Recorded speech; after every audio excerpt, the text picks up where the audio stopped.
Halo sobat semua, selamat datang kembali di channel novel kita. Sebelum kita lanjutkan ceritanya ini, ayo jangan lupa subscribe, like, komen, share, dan nyalakan lonceng notifikasinya agar mendapatkan notifikasi video terbaru ketika Mimin upload videonya. Dr. Stranger Thomas Kin, bab 487 orang dari keluarga He. Lydia Wang sedikit tidak senang mendengar kedua orang yang kompak itu. Kakak, bukankah kalian sedang mengada-ada? Jelas-jelas penyakit ibu sembuh setelah diakupuntur oleh Thomas Kin, kenapa jadi berkat dia? Gael Zhu mendengus dengan dingin, berkat siapa memangnya ibu tidak tahu. Jelas-jelas berkat kerokan tabib Lu, dan kebetulan tadi Thomas Kin beruntung, hanya kebetulan. Kamu pernah mendengar TCM bisa langsung menyembuhkan penyakit?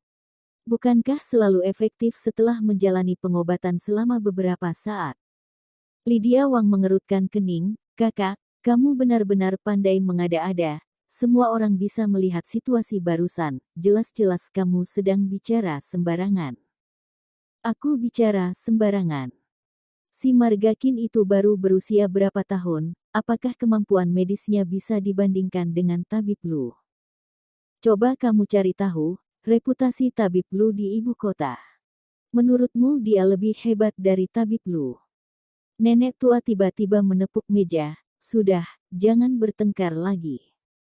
Tadi setelah tabib Lu mengerokku, aku merasa sangat berpengaruh dan merasa membalik. Aku tidak merasakan apa-apa saat diakupuntur anak muda bermarga Kin itu. Perkataan nenek tua langsung menentukan hasilnya. Raut wajah Lydia Wang langsung pucat, dia ingin berdebat, tetapi nenek tua sudah angkat bicara, jadi dia hanya bisa menyerah. Thomas Kin tertawa dengan sinis, nenek tua itu tahu betul siapa yang menyembuhkannya barusan. Dalam mengobati penyakit ini, mengerok tidak hanya tidak berpengaruh, tapi juga membuat tubuhnya semakin lemas. Oleh karena itu, saat dia mengatakan dia merasa jauh lebih baik setelah dikerok, itu hanya omong kosong belaka. Jarum yang Thomas Kin tancapkan bisa langsung menunjukkan hasilnya, nenek tua itu juga pasti bisa langsung merasakannya. Dia berbicara seperti ini karena dia pilih kasih. Dia ingin menggunakan kesempatan ini untuk menyerahkan Zeus Pharmaceutical Co., Ltd. kepada Gael Zhu. Melissa Zhu mengerutkan keningnya, meskipun dia juga tidak rela, tapi dia tidak bisa mengatakan apa-apa. Nenek tua berkata, mulai bulan depan, aku akan menyerahkan perusahaan kepada Gael Zhu, kelak Gael Zhu akan mengambil alih keluarga Zhu. Setelah nenek tua selesai berbicara, semua orang langsung merasa lega, hanya Lydia Wang sekeluarga yang terlihat tidak senang. Nenek tua terlalu pilih kasih, jelas-jelas saat ini Zeus Pharmaceutical Co., Ltd. mengandalkan produk Melissa Zhu, tapi kekuasaan perusahaan malah diserahkan kepada Gael Zhu. Ini sangat tidak adil.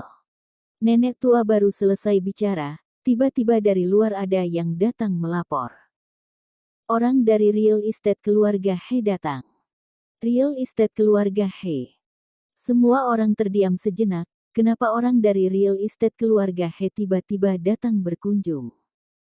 Sepertinya antara mereka tidak ada bisnis. Meskipun tidak kenal, tapi semua orang tidak berani mengabaikannya. Nenek tua segera bangun. Aku langsung menemuinya. Sesampainya di depan pintu, mereka melihat ada seorang pria dan seorang wanita berdiri di depan pintu, pakaian mereka sangat formal. Halo, kami adalah manajer real estate keluarga He, aku bermarga Sun. Nenek tua bergegas berjabat tangan dengan orang itu, jangan lihat dia hanya manajer real estate keluarga He, tapi statusnya jauh lebih tinggi dari nenek tua, jadi nenek tua sangat menghormatinya. Manajer Sun berkata, bulan depan real estate keluarga He akan mengadakan acara peluncuran produk. Kami ingin mengundang manajemen Zeus Group untuk menghadirinya. Ini surat undangannya, mohon diterima. Nenek tua sangat tersanjung, baik-baik. Kami pasti datang. Keluarga Zhu belum pernah berpartisipasi dalam acara sebesar ini. Mereka tidak menyangka akan mendapatkan undangan dari real estate keluarga He. Ini sungguh mengagetkan. Dr. Stranger Thomas Kin, bab 488 undangan real estate. Acara peluncuran produk real estate keluarga He sangatlah mewah. Dan orang-orang yang diundang bukanlah orang biasa. Orang yang bisa menghadiri acara ini merupakan raksasa dari semua kalangan bisnis, jelas sekali Zeus Pharmaceutical Co., Ltd. Tidak memenuhi syarat untuk berpartisipasi, karena mereka hanyalah sebuah perusahaan kecil yang baru saja berdiri. Hubungan mereka dengan real estate keluarga He hanya karena masalah bangunan. Nenek tua sangat gembira, kali ini setelah menghadiri acara real estate keluarga He, mereka telah menjadi perusahaan lapis pertama, dan sudah berbeda dengan perusahaan kecil lainnya. Manajer Sun menyerahkan 3 surat undangan. Nyonya, ini surat undangannya, kami kembali dulu. Baik-baik, hati-hati di jalan. Nenek tua sangat gembira, wajahnya penuh dengan kebahagiaan. Ketiga undangan ini seperti harta karun. Lydia Wang berjalan menghampirinya dan melirik undangan itu lalu bertanya. Ibu, hanya ada 3 undangan. Ketiga undangan ini tadinya untuk keluarga Melissa Zhu yang terdiri dari 3 orang. Tapi manajer Sun tidak memahami struktur keluarga Zhu, jadi dia memberikan semuanya dan membiarkan mereka mendiskusikan sendiri siapa yang akan pergi. Menurutnya, keluarga yang paling memiliki kedudukan di keluarga Zhu adalah Melissa Zhu dan keluarganya. Katanya CEO He secara khusus berpesan mereka harus sangat menjaga keluarga Zhu, dan alasannya karena melihat muka Melissa Zhu. Tapi kenyataannya tidak demikian.